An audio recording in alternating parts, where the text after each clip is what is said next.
All right. So I think it's fixed. So I had this, I've had it running for about 5 minutes. I just shut it off. And here's what I did. I noticed that the flame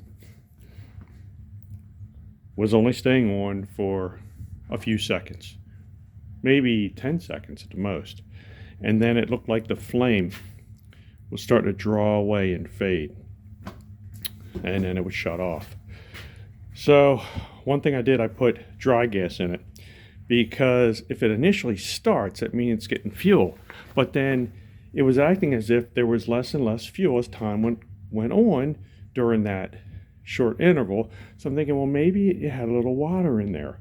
And the reason I thought it could also is because when I cleaned this up, I used a pressure washer, and then I drained all the water out, but there could have been some residual in there that maybe I just couldn't get out.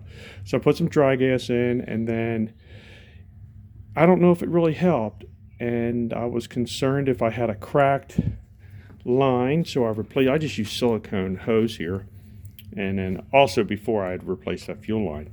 So I looked, and also the pressure was up past 5. I was fooling around with the pressure, and I put it back to factory, and so it seems to be running okay now.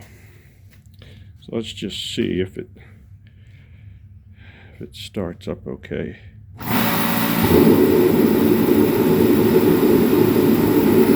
our pressure. Okay, so it's almost at 5. I'm going to back it off a little bit.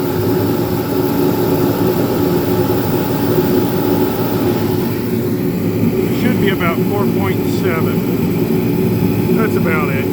So, close enough.